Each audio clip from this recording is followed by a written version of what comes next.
우리 그죠? 자, 여러분 치킨 있잖아요. 그죠?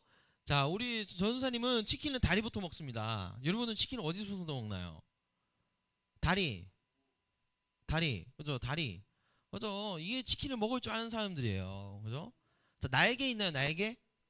여기까지는 봐드립니다. 자, 혹시 설마 혹시 퍽퍽살 있나요? 자, 회개해야 됩니다. 입맛이 영이 어떻게 퍽퍽살부터 먹지?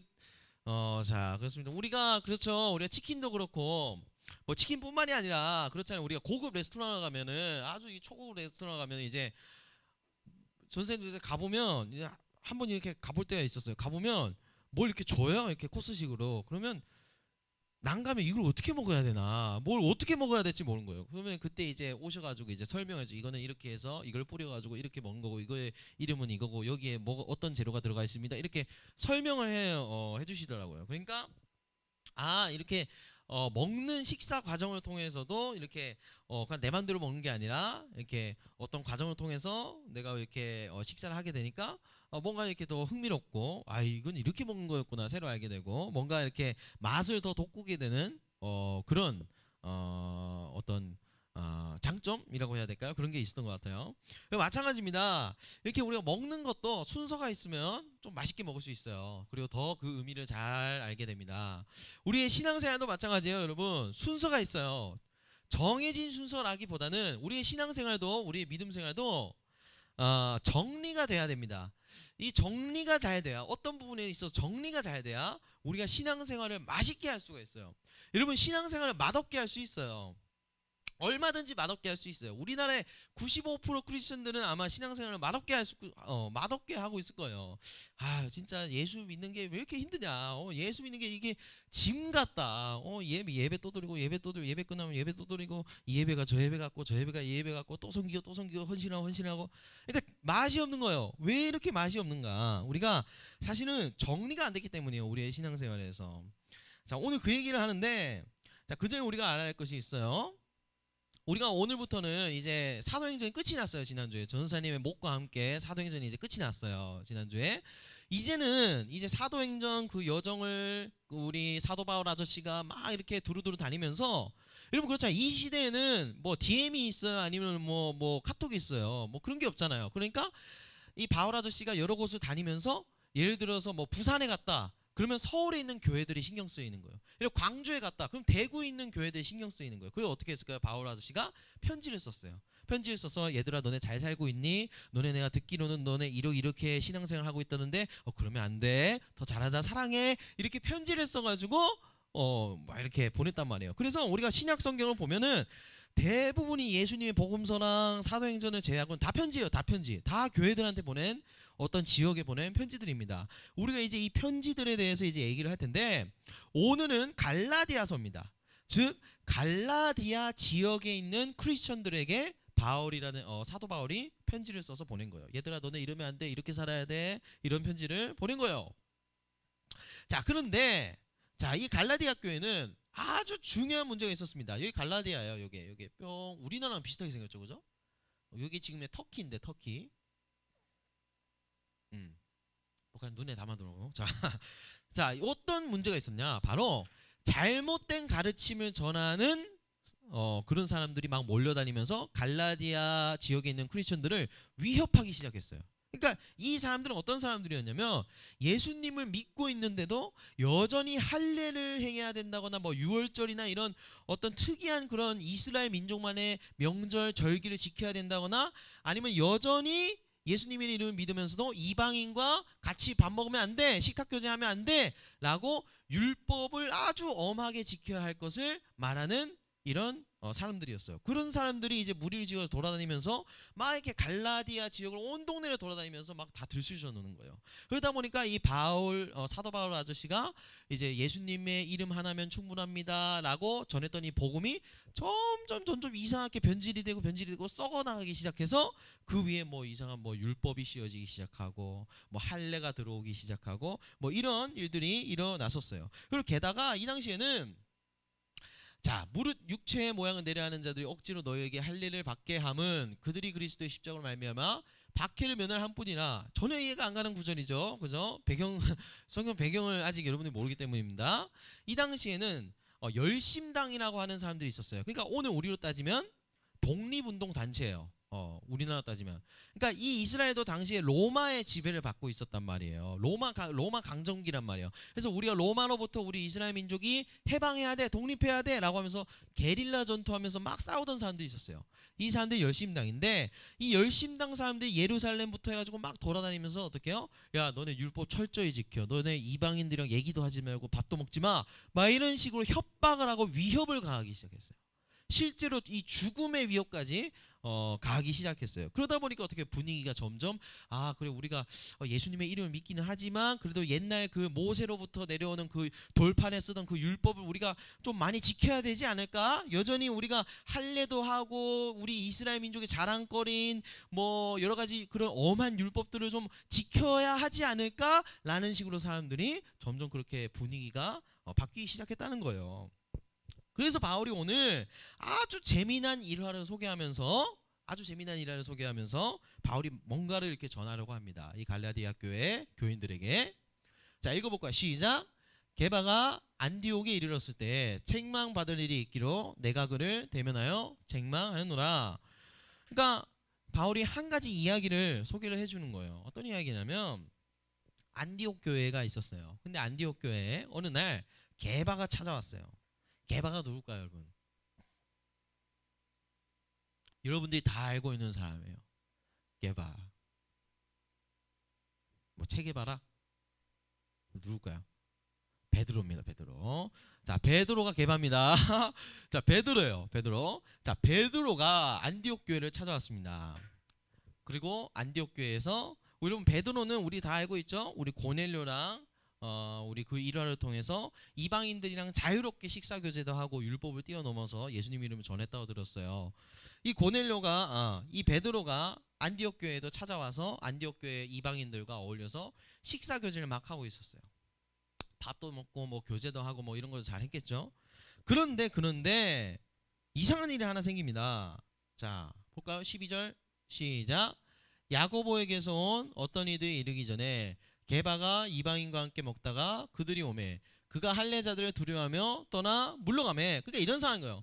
베드로가 여기 앉아가지고 막 그 이방인들이랑 이거 제육볶음 맛있다, 돈가스 맛있다 이러면서 막 먹었어요. 막 먹고 있는데 누가 찾아온 거예요. 저희 사도님, 베드로 사도님. 그래서 왜? 그랬더니 아니 저기 예루살렘에서 그 유대인 그리스도인들이 있잖아요. 유대인 크리스천들이 찾아왔습니다. 베드로 사도님을 만나고 싶대요. 그래서 딱 베드로가 갔어요. 갔는데 이런 이야기를 하는 거예요. 아니 설마 베드로 사도님 저희 예루살렘에서 지금 온 사람들인데 설마 지금 이 안디옥 교회에서 이방인들이랑 유대인들이 함께 식사를 하고 있나요? 설마 그러진 않겠죠? 뭐 이런 얘기를 하는 거예요.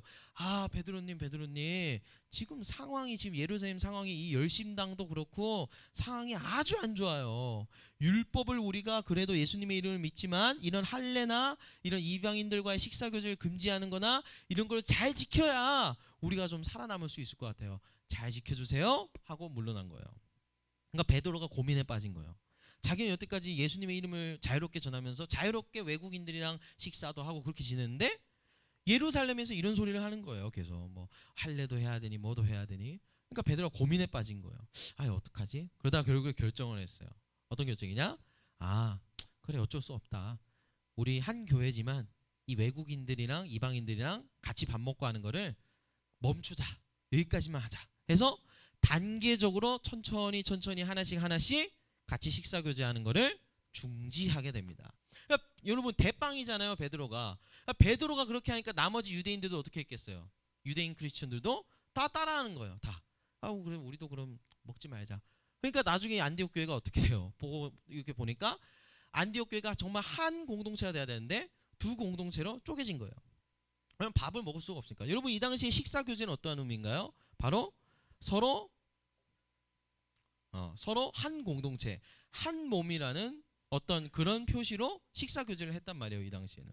근데 식사 교제를 할 수가 없으니까 교회 안에 두 가지 몸이 생겨버린 거예요. 두 가지 공동체가 생겨버린 거예요. 근데 베드로뿐만 아니라 여러분 충격이에요. 바나바도 이렇게 돼버렸어요. 바나바도 어떻게 이방인들 식사 교제하는 걸 멀리 해버리고 은근히 이렇게 이방인들이랑 이렇게 벽을 세우고 교제를 끊고 그런 식으로 하게 됩니다. 행동을 하게 됩니다. 그래서 바울이 여기에 대해서 어떻게 해요? 대놓고 어떻게 해요? 자, 14절 우리 읽어볼까요? 시작. 14절 시작. 자, 요거 아닙니다. 우리 성경을 보세요. 성경. 자, 14절 시작.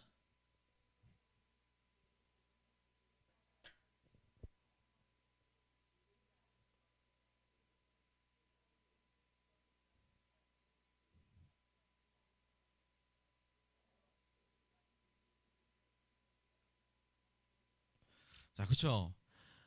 참다 못한 바울이 일어나가지고 베드로한테 모든 사람이 있는 가죠. 아마 회의 중이었을 것 같아요. 이 교회 전체가 그 모든 사람들 보는 앞에서 베드로한테 직설을 하게 됩니다. 야, 베드로, 너는 유대인 출신이면서 이방인처럼 살잖아. 근데 왜 이방인들한테 유대인처럼 살라고 해?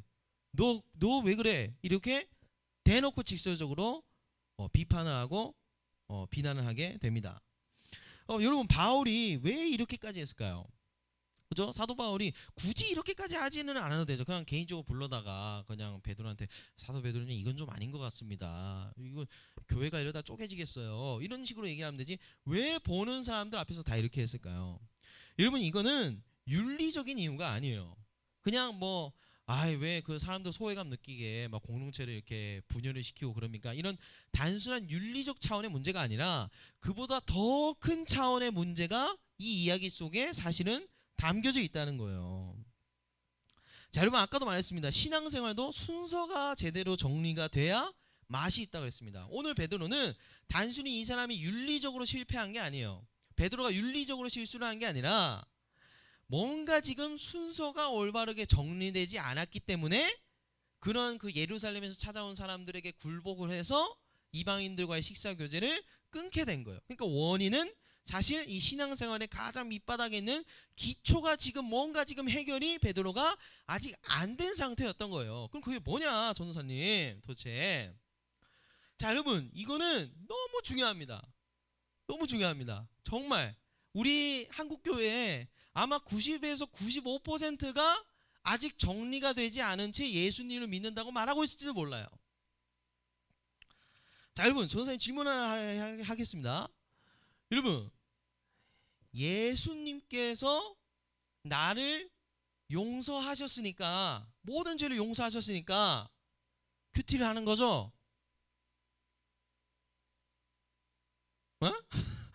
큐티를 안 해서 워낙, 그죠? 그런가? 자, 예수님께서 나를 용서하셨으니까 내가 예배를 드린 거죠? 아니요? 왜요? 맞아요? 뭐야? 아니라 했다 맞다 했다. 자, 우리 임원 친구들, 예수님이 나를 용서하셨고 내가 예수님을 사랑하니까 임원을 하는 거죠? 아니에요? 왜요? 왜 아니죠? 맞아요? 아니에요? 아니요? 자, 예를 들어 볼게요. 만약에 남편이랑 아내가 있어요. 근데 남편이 맨날 남편들이 잘못하잖아요. 그죠? 남편이 뭔가 잘못을 했어요, 아내한테. 그래서 남편이 아내한테 막 빌었어요. 여보 살려줘. 아니, 살려줘는 아니고 여보 용서해줘. 내가 아직도 여보를 사랑해. 여보 사랑해. 용서해줘. 막 이렇게 빌었어요. 막 무릎 꿇고. 그래서 와이프가 어떻게 해요? 그래, 내가 용서해줄게. 너 나 사랑하지? 그래, 그럼 내가 용서해줄게. 그리고 딱 끝났어요. 근데 그 다음 날부터 와이프가 계속 이러는 거예요. 여보, 내가 어제 용서해줬잖아. 나 사랑한다 그랬지? 음식물 쓰레기 좀 버리고 와. 버리고 왔어요. 여보, 요즘 화장실 냄새 나는 것 같아. 화장실 청소 좀 해. 화장실 청소 했어요. 여보, 우리 오랜만에 대청소 좀 하자. 나는 저거 뭐야? 나는 저거 밖에 나가서 볼일 좀 보고 올 테니까 대청소 좀 해놔. 여러분, 남편이 계속 일만 하는 거예요. 계속 내가 이거 뭐라고 이게 내 일을 계속 하나. 근데 또 시키니까 계속 해야죠. 어떻게? 그러다가 남편이 어느 날 딱 물어봤어요. 여보, 나 너무 힘들어 이제. 나 좀 그만 괴롭혀. 근데 아내가 딱 이런 거예요. 내가 용서해줬잖아. 너 나 사랑한다며. 그럼 해야지. 빨리 청소해 빨리. 그 남편이 또 청소하는 거예요. 자, 선생님 무슨 말을 하는지 여러분 감이 올까요? 감이 오나요? 자, 여러분 잘 보세요. 성경 이야기를 하나 해줄게요. 여러분 이스라엘 민족이 한 지금으로부터 한 3,500년 전에 이집트에 다 끌려가가지고 노예 생활을 했어요. 400년 동안. 무려 400년 동안 노예 생활을 했어요. 근데 여러분 우리 다 알죠? 그 이스라엘 백성은 어떻게 했어요? 하나님이 너무 불쌍히 여기셔서 그 이스라엘 백성을 끌어다가 어떻게 해요? 이 유월절 그 어린 양의 피와 홍해를 건너서 구출해내죠. 구원해내죠. 그리고 하나님이 시내 산으로 그 이스라엘 백성들을 불러다가 율법이란 걸 줍니다. 여러분 율법이 뭐죠? 율법은 하나님의 자녀답게 사는 것이 어떤 것인지, 그리고 죄가 얼마나 중한 것인지 알려주는 그런 방편으로 하나님이 율법으로 주셨어요. 그러니까 여러분 보세요. 하나님은 사람을 일단 먼저 구원을 해 놓으시고, 그리고 그 다음에 어떻게 해요? 어떻게 살아야 하는지, 어떻게 나를 사랑하며 어떻게 나를 바라보며 살아가야 하는 것인지 알려준단 말이에요. 여러분 그렇잖아요. 실제로 우리도 물에 떠내려가는 사람 보고 우리가 가가지고 구해줘야 되는데 가가지고 이런다 생각. 물에 떠내려가는 사람 보고 저기요 제 연락처 알아요? 모르죠. 그럼 제가 구해줄 수가 없는데 지금 외우세요. 자 010-94-0916. 자 그 다음에 저기 우리 별로 안 친하죠. 저 민트 초코 좋아하고요. 뭐 이런다 생각해보세요. 물에 떠내려가는 그 사람을 두고 그 이상한 사람이죠. 일단 구해놓고 그리고 뭔가 이렇게 얘기를 해야 되지 않겠어요. 자 그럼 마찬가지입니다. 예수님께서도 그렇게 하셨어요. 예수님께서도 이 베드로가 예수님께서 그 돌아가실 즈음에 그 닭이 3번 그 울 때 그 어떻게 해요? 예수님을 부인하잖아요. 3번 부인하잖아요. 예수님 모른다고 저주를 하지 않습니까? 그리고 나서 부활하신 예수님이 베드로를 찾아가잖아요. 그리고 베드로한테 이렇게 말해요. 베드로야, 너 나 사랑하니? 그러니까 베드로가 예수님, 제가 예수님 사랑한 거 아시잖아요. 그래서 예수님이 이렇게 대답하세요. 그러면 너 내 양을 쳐라. 그러니까 너에게 맡겨진 그 영혼들을 가르치고 그 사역 다시 시작해. 예수님께서 이렇게 말씀하셨어요. 여러분 이 말씀이, 예수님의 이 말씀이 지금 야 베드로야, 너 나 사랑하니까 그 일 해. 너 사람들 가르치고 사람들에게 예수님 이름 전하고 해. 여러분 이런 의도로 예수님이 말씀하신 걸까요? 너 나 사랑하니까 그 일 해. 그렇게 들리나요 여러분 귀에는? 사실 아닙니다. 지금 예수님은 네가 나를 사랑하니까 그 일을 할 수 있는 거야 라고 말씀하신 게 아니에요. 반대예요. 베드로야, 너 나 부인하고 너 저주하고 너 도망가고 너 나를 위해 죽는다고 죽을 수도 있다고 그렇게 말했으면서 너는 결국엔 나 부인하고 저주했잖아. 근데 베드로야, 난 널 위해 실제로 죽었어. 내가 너를 사랑해. 내가 너를 존재 자체로 사랑해. 그러니 그 일 해. 순서가 바뀌어 있어요. 예수님은 단 한 번도 우리가 예수님을 사랑하고 우리가 예수님을 위해서 뭘 하고 우리가 하나님을 위해서 뭔가 보답하고 뭘 해라? 아니요. 하나님이 너희를 사랑하시고 내가 너희를 영원히 끊임없이 너희를 사랑하니까 너희는 할 수 있는 거야. 감당할 수 있는 거야. 라고 예수님은 늘 말씀하셨어요. 베드로한테도 그렇게 말씀하신 거예요. 여러분 바로 이겁니다. 지금 오늘 그 이야기를 하고 있는 거예요. 우리가 어떤 정리가 되어야 되는가? 우리가 16절을 볼까요? 16절. 자, 읽어봅시다. 시작. 사람이 의롭게 되는 것은 율법의 행위로 말미암음이 아니뇨 오직 예수 그리스도를 믿음으로 말미암는 줄 알므로 우리도 그리스도 예수를 믿나니. 여러분 저기에 이 오직 예수 그리스도를 믿음으로가 사실은 원어로 보면 예수님의 믿음이에요. 예수님의 믿음이에요. 예수님의 믿음으로. 그러니까 이 말이에요. 우리가 구원을 받고 우리가 신앙생활하고 우리가 뭐 큐티도 하고 뭐 예배도 드리고 이렇게 할 수 있는 거는 내가 예수님을 믿고 내가 예수님을 사랑해서가 아니고 예수님의 신실하심 때문에 예수님께서 보여주신 우리에 대한 사랑 때문에 우리가 할 수 있는 것이다. 예수님의 그 열정과 예수님의 신실하심 때문에 우리의 구원이 이루어지고 우리가 의롭고 깨끗한 사람이 될 수 있었듯이 우리가 할 수 있는 모든 신앙생활, 예배생활과 뭐 큐티 이런 걸 비롯해서 모든 것도 우리가 예수님을 사랑해서 하는 것이 아니고 사실은 예수님이 나를 사랑하신다는 그 확신이 우리 안에 있기 때문에 내가 그것을 할 수 있는 것이다 라고 성경은 얘기를 하고 있는 거예요. 이런 근데 오늘날 우리 많은 크리스천들은 이걸 바꿔서 생각을 해요.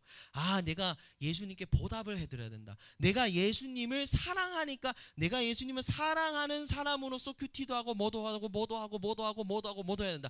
그러니까 신앙생활에 맛이 없는 거예요. 아까 우리 아내와 남편 이야기처럼 너 내가 용서해줬잖아. 너 나 사랑한다며. 그럼 해. 우리가 실제 그렇게 하고 있는 거예요. 너 예수님 사랑하잖아. 그럼 큐티해. 임원해. 너 뭐 해. 저거 하지 마. 근데 여러분 이건 잘 보세요. 율법이에요. 교묘하게 가려진 율법이에요. 실제로 우리가 이렇게 얼마나 많이 가르침을 받고 실제 우리가 이렇게 교회 생활을 해요. 그럼 우리는 어떻게 살아야 돼요? 예수님의 신실하심과 사랑이 먼저예요.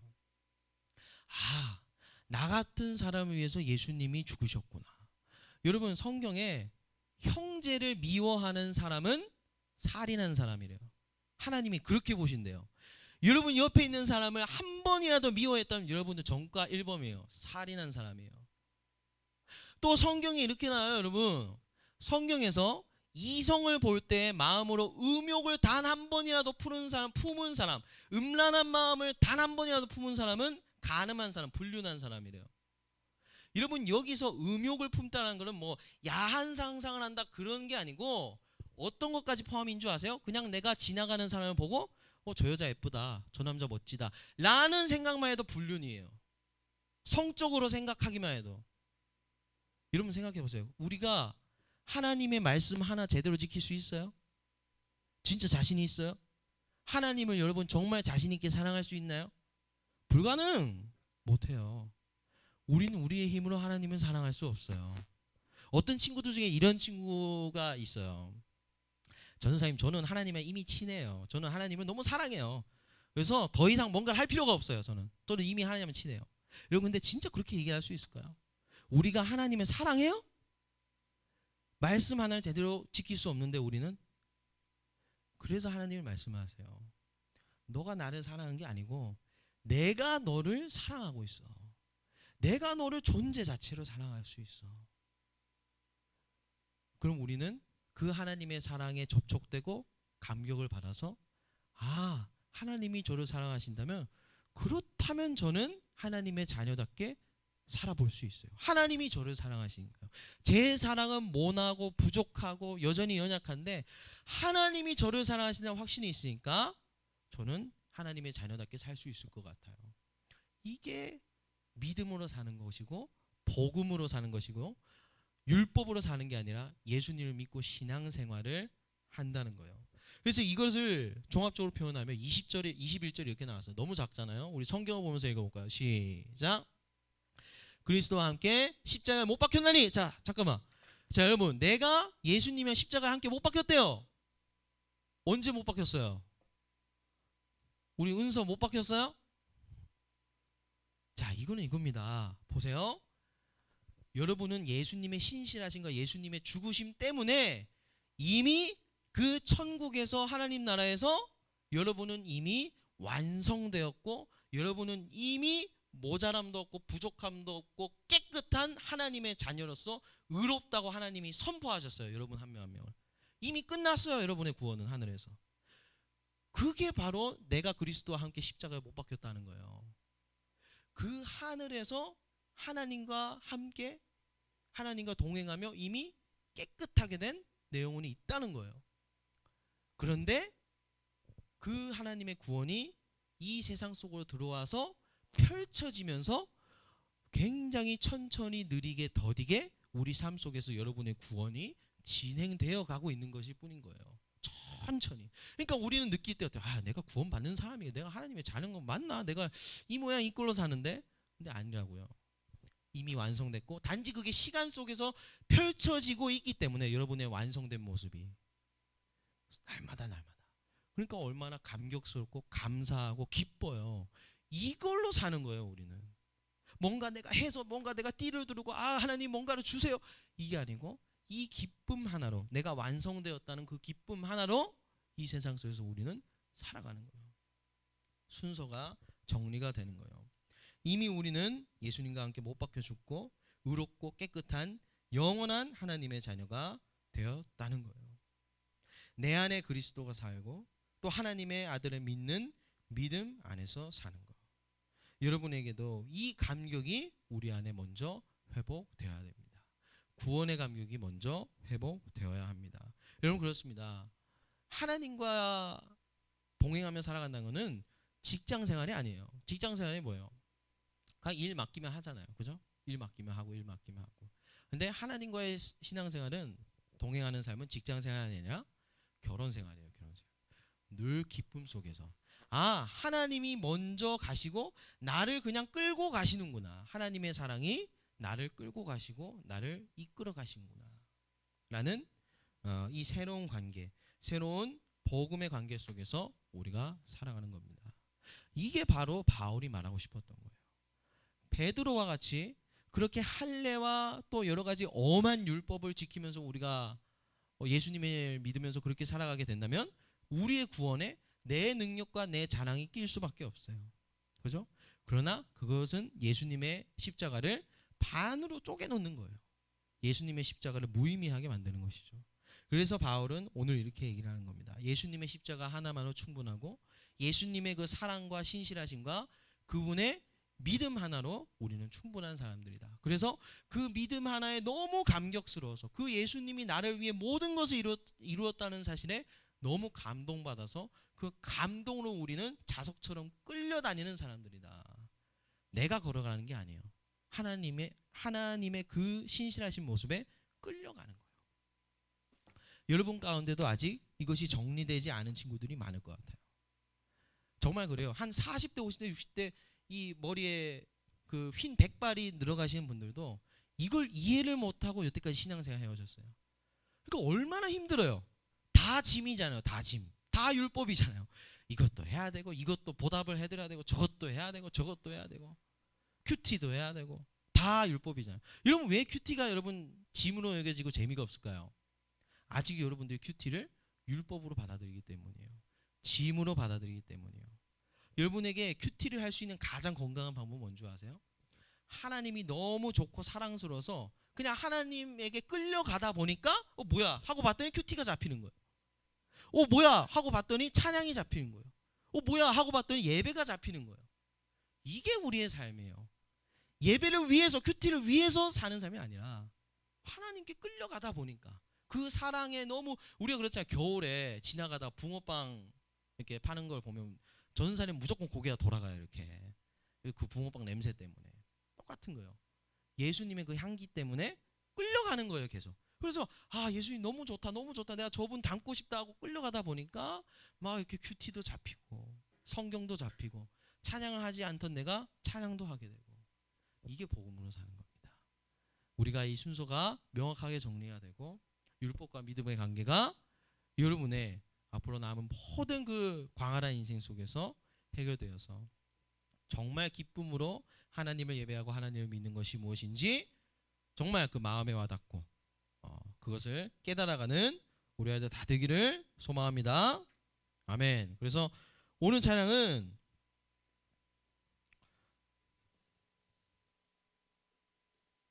주의 손에 나의 손을 포개고 함께 찬양하며 나아갑니다.